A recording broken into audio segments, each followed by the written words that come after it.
Hello, everyone. Welcome back. This is now Michael and Donald. This is part two of chapter one, reading the book The Power of Now for Spiritual Enlightenment and Healing. It's for our journey on healing towards our inner wounds. Okay, I'm going to begin. Okay, so then the mind is using you. You're unconsciously identified with it, so you don't even know what you are its slave. It's almost if you were possessed without knowing it. So you could take possessing entirety to be yourself. The beginning of freedom is realization that you are not possessing entirety, the thinker. Knowing this, you to observe the entirety. The moment you start watching the thinker, a higher level of consciousness becomes activated. Then you then begin to realize that thought is only a tiny aspect of that intelligence.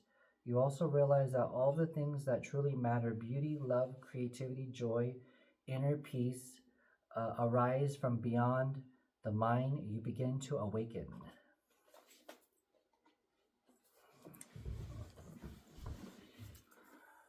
Freeing yourself from your mind. What exactly do you mean by watching the thinker?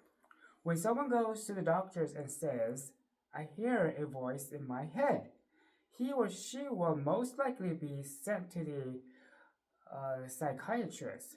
The fact is that, in a very similar way, virtually everyone hears a voice or several voices in their head all the time.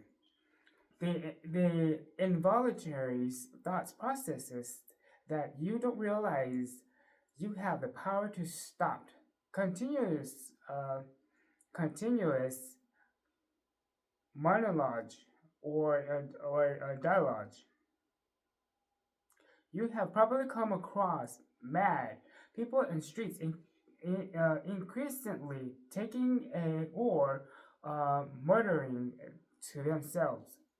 Well, that's not much different from what you all and others normal people do, except that you don't do it out loud. The voice committed uh, speculates, compares, complains, likes, dislikes, and so on.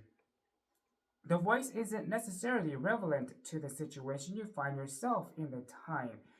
It may be reviving the recent and distant past of rehearsings, and imagining possibly future situations. Here it often imagine things going wrong and negative outcomes.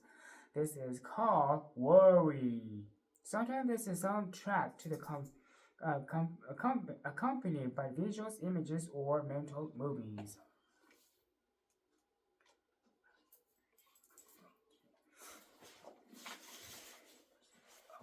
Um, even if the voice is relevant to the situation at hand, it will interpret in the terms of the past. This is because the voice belongs to your unconditioned mind, which is the result of all your past history as well as the collective cultural mindset you inherited. So you see that judge the present through the eyes of the past and get a totally distorted view of it. It is uncommon for the voice to be a person's own worst enemy. Most people live with the tormentor in their head that constantly attacks and punishes them and drains them with their vital energy. Um, it is the cause of untold misery and unhappiness as well as disease. The good news is that you can free yourself from the mind. This is the only true liberation. You could take first step right now. Start listening to the voice in your head as often as you can, she said. Pay particular attention to any repetitive thoughts, patterns, old gramophone records that have been playing in your head perhaps for many years. This is what I mean watching the thinker. Which is the way thinker is saying, listen to the voice in your head. It's your ego. Your ego is what's in your head. Be there as witnessing presence. When you listen to that voice, listen to it intentionally. Listen to it intentionally that that it will repeat patterns. Pay particular attention to repetitive thoughts, patterns. And when you listen to that voice, this is not judge. Do not judge or condemn that what you hear for what you're doing. So would that mean the same voice has come in again through the back door? You'll soon realize that there is a voice. I am here to listen to it, watching it. This is what I'm realizing, the sense of your own presence. It's not a thought, it arises from beyond the mind.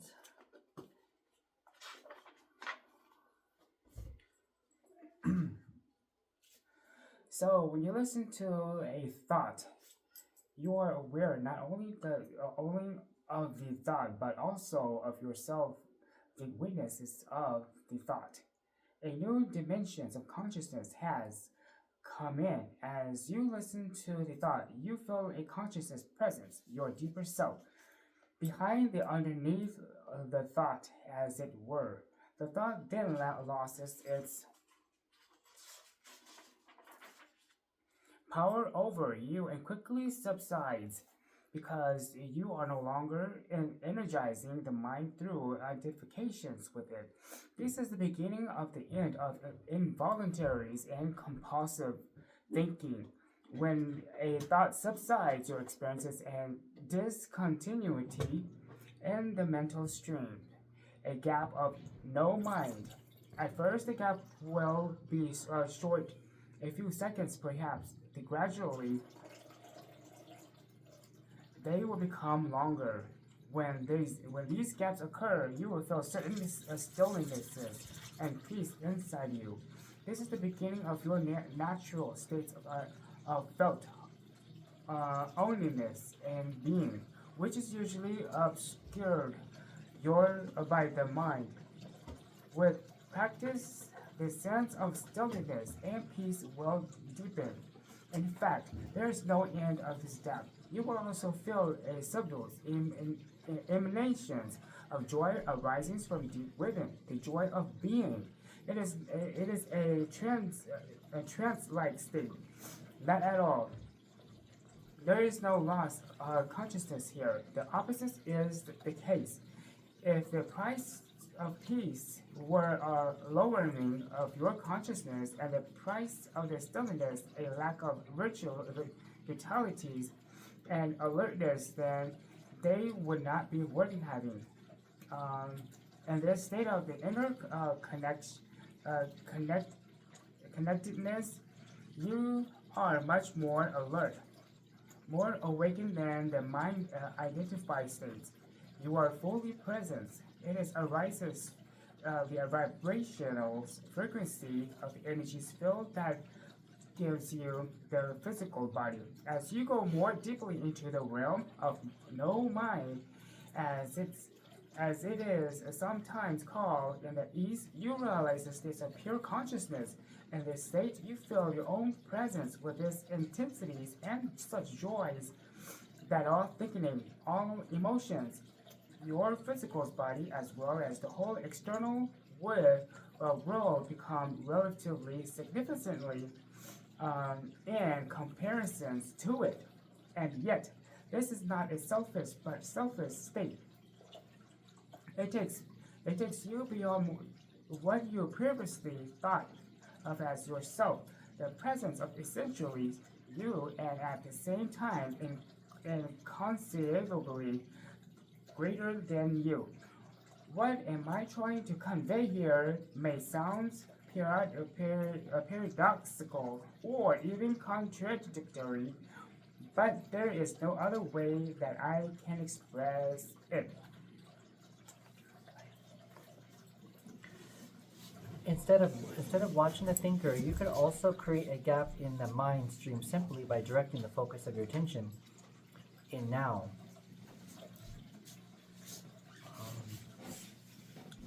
Just become intensively conscious of the present moment. This is now a deeply satisfying thing to do. In this way, you draw consciousness away from the mind activity and create a gap to no mind, in which you are highly alert and aware, but not thinking. This is the essence of meditation. In your everyday life, you can practice this by taking any routine activity that normally is only a means of to the end and giving it by your fullest attention so that it becomes an end in itself. For example, every time you walk up and down the stairs into your house or place of work, pay close attention to every step, every movement, even your breathing. Be totally present, or when you wash your hands, pay attention to all the sense of perceptions associated with activity, the sound and feel of the water, the movement of your hands in the scent and soap, and so on. Or when you get into the car, after you close the door, pause for a few seconds and observe the flow of your breath. Become aware of the silent, powerful sense of presence. There is one certain criterion by which you can measure your success in this practice, the degree of peace that you can feel within. So the single most vital step on your journey toward enlightenment is this: listen to dishonify from your mind. Every time you create a gap in the stream of the mind, the light of your consciousness grows stronger. One day you might catch yourself smiling at the voice in your head, as you would smile at the antics of a child. This means that you no longer take the content of your mind that are all seriously, as your sense of self does not depend on it. Enlightenment rising above thought. Isn't thinking essential in order to survive this world? Your mind is an instrument, a tool. It is used for a specific task. When a task is completed, you lay it down.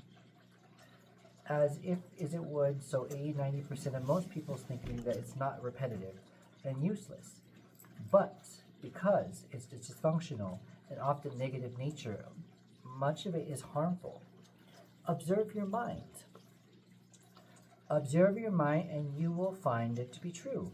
It causes a serious leakage of vital energy.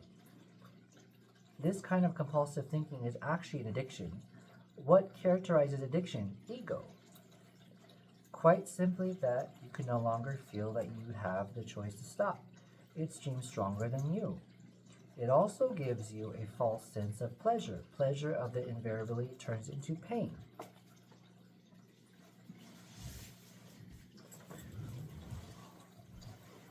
Right.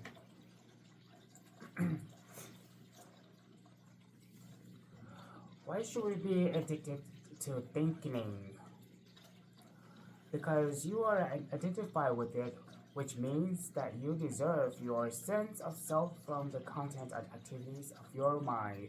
Because you believe that you would cease to be if you stop thinking. As you grow up, you form a mental image of who you are based it on your personal and cultural conditioning. You may call this phantom self the ego. It consists of the mind activities and can be only kept going through constant thinking. The term ego means different things to different people, but when I use it here, it means a false self created by unconsciousness identifications with the mind. To the ego, the present moments hardly exist. Only past and futures are considered important. This totally reversals of the truth accounts for the fact that in the ego mode, the mind is so dysfunctional. It is always concerned with keeping the past alive, because without it, who are you? It constantly projects itself into the futures to ensure the continued survival and to seek some kind of release or fulfillment there. It says, one day, when this, that, or the other happens, I am going to be okay, happy, at peace. Even when the ego seems to be concerned with the present, it is not the present that is sees. It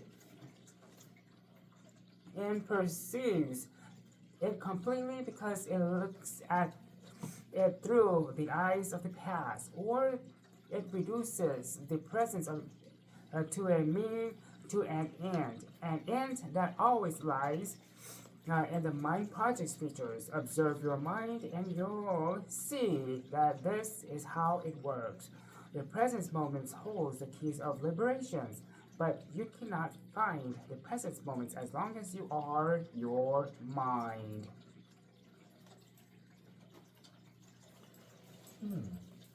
I don't want to lose my ability to analyze and discriminate. I wouldn't mind learning to think more clearly in a more focused way, but I don't want to lose my mind. The gift of thought is most precious thing we have. Without it, we would just be another species of animal. The predominance of mind is no more than a stage of evolution in the evolution of consciousness. We need to go on to the next stage now, as matter of urgency. Otherwise, we'll be destroyed by the mind, which has grown into a monster. I will talk about this in the morning of in more detail later. Thinking and consciousness are not synonymous. Thinking is only a small aspect of consciousness. Thought cannot exist without consciousness, but consciousness doesn't need to be thought. Enlightenment means rising above the thought, not falling back to the level below thought. The level of an animal or plant in the enlightenment state, you will be used thinking mind when needed, but in more focused and effective way before. You use it mostly. You use it mostly for practical purposes, but you're free of involuntary internal dialogue and their inner stillness. When do you use your mind? And particularly when a creative solution is needed, you oscillate every few minutes, and so between the thoughts and stillness, between mind and no mind. No mind is a conscious without thought. Only in that way it is possible to think creatively, because only in that way does thought have any real power.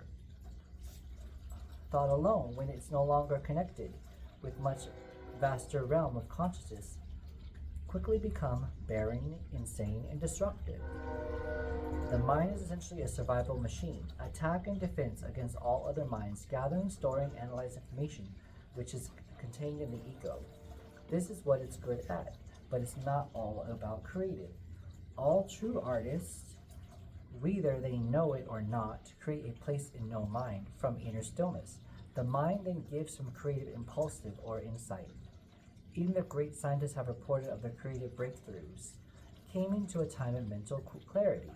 The surprising result of nationwide inquiry among America's most eminent mathematicians, including Einstein, so that out of their methods was not thinking, plays a subordinate part of their brief.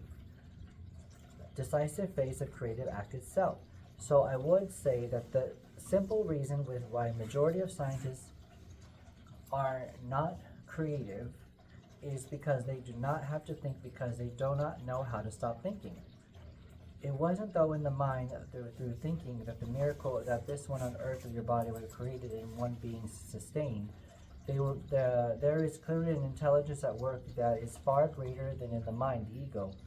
How can a single human cell measuring 1 in 1,000 of each across contain instructions within its DNA to fill 1,000 books of 600 pages each? The more we learn the workings of the body, the more we realize that how vast the intelligence at work within the little we know. When the mind reconnects with that, it becomes a more wonderful tool, and then serves something greater than itself. Emotions, the body reactions to your mind. What about emotions? I get caught up in the emotions more than I do in my mind. Mind, and the way I use the word, is not just thought. It includes your emotions as well as unconsciousness, mentals, emotionals, received patterns. Emotions arises at the place where mind and body meet. It is the body reactions to your mind, or you might say, the reflections of your mind in the body. For example, an attack thought or hostile thought will create a buildup of energy in the body that will cause anger. The body is getting ready to fight. The, the thought that you are being threatening physically and psychologically causes the body to contract. Well, this is the physical side of what we call fear. Research has shown that strong emotions even cause changes in the biochemistries of the body. This biochemicals changes represents the physicals or materials aspects of the emotions. Of course, you are not usually conscious of all your thoughts patterns, and it is often only through watching your emotions that you can bring them into awarenesses. The more you are identified with your thinking, your likes and dislikes, judgments and interpretations, which is to say, the less present you are as the watching consciousness, the stronger the emotional energy charge will be. Whether are you aware of it or not, you cannot feel your emotions if you are cut off from them. You will eventually experience them on the purely physical level as a physical problems or symptoms. A great deal to have a great deal has been written about this is in recent years, so we don't need to go into it here. As a strong unconscious emotions patterns may even manifest as an external event that appears into just happening to you. For example, I have observed that people who carries a lot of anger inside without being aware of it, without expression, it's more likely to be attacked verbally or even physically by others angry people, and often for no apparent reason. They have a strong emanations of angers that certain people picked up subliminally, and that triggers their own latent anger. If you have difficulty feeling your emotions, start by focusing attentions on your inner angry field of your body. Feel like the body forms within. This will also put you in touch of your emotions. We will explore this in more details later. Okay, you say that an emotion and the mind reflection the body, but sometimes there is a conflict between you two. The mind says no, while the ego says emotion yes. And on the way around, if you really want to know your mind, the body will give you a truthful reflection. So you look into the emotion, rather feel in your body. If there's an apparent conflict between them, your thought will be the lie. The emotion will be the truth. Not the ultimate truth of who you are, but the relevant truth of the state of the mind at the time. So it's ego versus soul and mind. Conflict between surface thoughts of unconscious mental possesses is certainly common. You may not be able to bring your unconscious mind activity into awareness as thoughts, but it will be always reflected into the body and the emotion. And of this, you can become more aware. To watch an emotion in that way, basically the same as listening or watching thought, which would be described earlier. The only difference is that while a thought in your head, emotion has strong physical component, so primarily felt in the body. You can always allow the emotion to be there without being controlled by it. You are no longer the emotion. You are a watcher, the observer in presence. If you practice this, all that unconscious in will be brought into light of consciousness. So observing our emotions is important by observing our thoughts. Yes. Make it a habit to ask yourself, what is going on inside me at this moment? That question will point in the right direction, but don't analyze, just watch. Focus on your attention within. Feel the energy of the emotion. If there is no emotion present, take an attention more deeply into the inner energy field of your body. It is a doorway into being. Um, Emotion usually represents an amplified energy thought pattern, and because it's often overpowering energetic charge. It is not easily initially to stay present enough to be able to watch it. It wants to take over you, and it usually succeeds unless there's enough presence in you. If you're pulled into a subconscious identification with the emotion through lack of presence, which is normal, the emotion typically becomes you. Often, a vicious circle builds up between your thinking and emotion.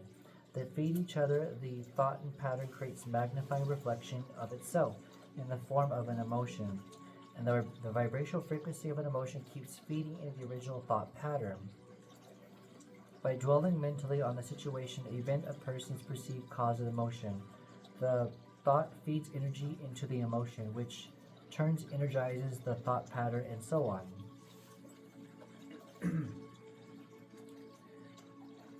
Basically, all emotions are modifications of one primordial, undifferentiated emotions that has its origins and the loss of awareness of who you are beyond names and forms. Because of its undifferentiated nature, it is hard to find the names of preciously describes these emotions. Fear comes close, but a part of this consciousness sense of threat. It also includes a deep sense of abandonment of and incompleteness. It may be best to use a term that it is undifferentiated as the basic emotions and simplify, call it pain. One of the main tasks of the mind is to fight or remove that emotional pain, which is one of the reasons for its incessant activities. But all it can ever achieve is more cover up temporarily. In fact, the harder the mind struggles to get rid of the pain, the greater the pain. The mind can never find the solutions, nor can it afford to allow you to find the solutions, because it is yourself in transit part of the problems. Imagine a chief of the police trying to find Arizonist. Who is the Arizonist? Is the chief of police. You will not be free of the pain until you cease to deserve to derive your sense of self forms identifications with your mind, which it is said form ego. The mind of that the mind is then tumbled from its place of power and being reveals itself as your true nature. Yes, I know what you are going to ask.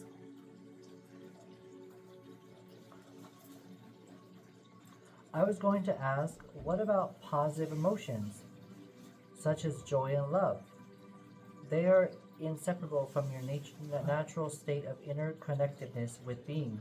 Glimpses of love and joy of brief moments of deep peace are possible whenever there's a gap occurs in the stream of the thought for most people. Such as gaps happen rarely and only accidentally in moments when the mind is rendered speechless, sometimes triggered by great beauty, extreme physical exertion, or great danger.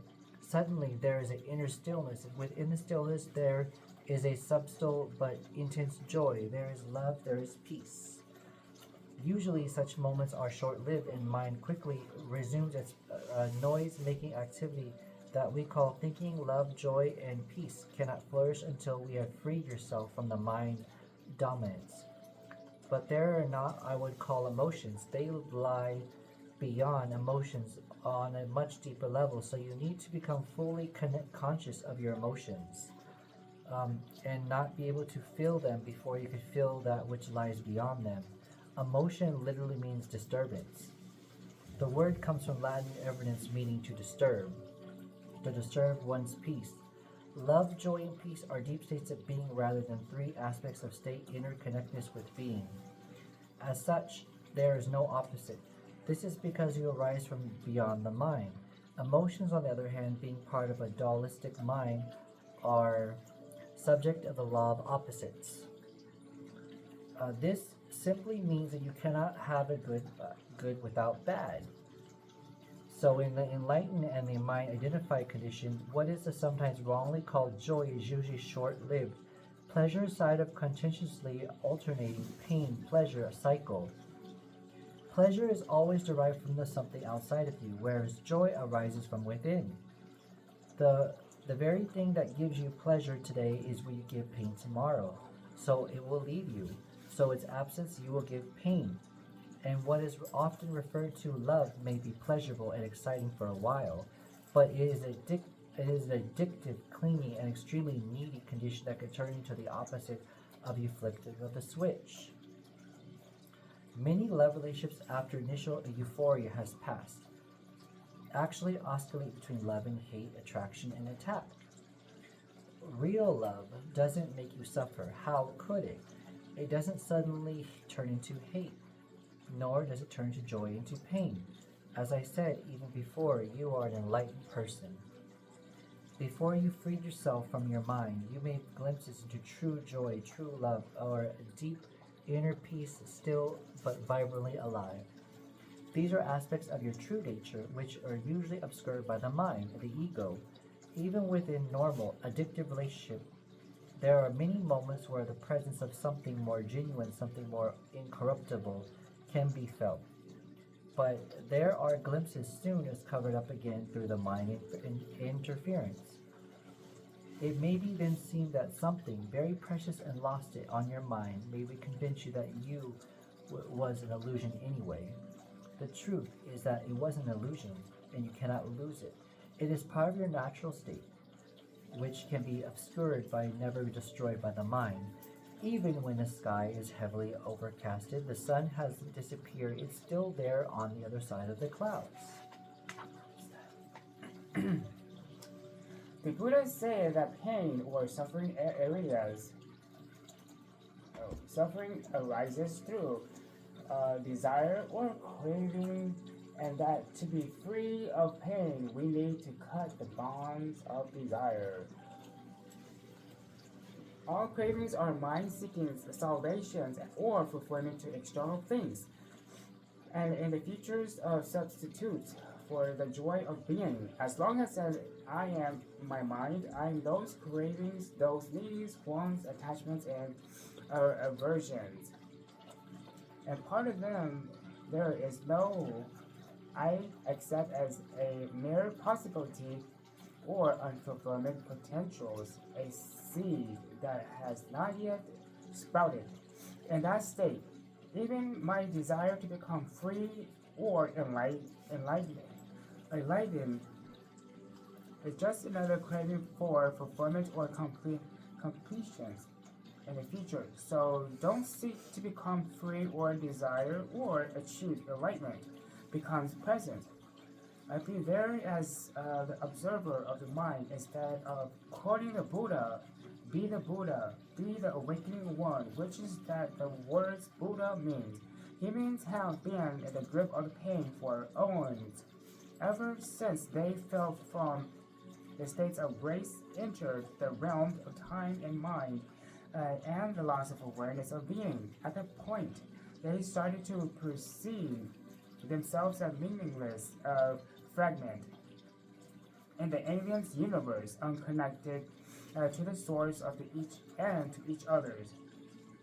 Pain is invaluable as long as you are identified with your mind, which is to say, as long as you are unconsciousness, spiritually speaking. I am talking here primarily to the emotional pain, which is also mainly causes physical pain and physical disease, resentment, hatred, self-pities, guilt, anger, depressions, jealousies, and so on. Eventually, slightly irritations are all forms of pain, and every pleasures or emotional high contains within itself two seed of pain. It's inseparable opposites, which will manifest in time. Anybody who has ever taken drugs to get high will know what the high eventually turns into a low that pleasures into some forms of pain. Many people also know from their own experiences how easily to quickly and intimidated relationships can turn from a source of pleasures to source of pain. Seen to the higher perspective, both negatives and the positives of polarities are faces of the same coin, are both parts of the underlying pain and the separable from the mind identified ego, what? Egoic Egoic. state of consciousness. There are two levels to your pain: the pain that you created now, and the pain from the past that still lives in your mind and body. Seasons in creating pain in the past and dissolving past pain. This is what I want to talk about now. Okay, everyone, thank you for joining us. This is the end of chapter 1 of the book for the Power of One. We'll continue next time. Thank you. Have a good one. Bye.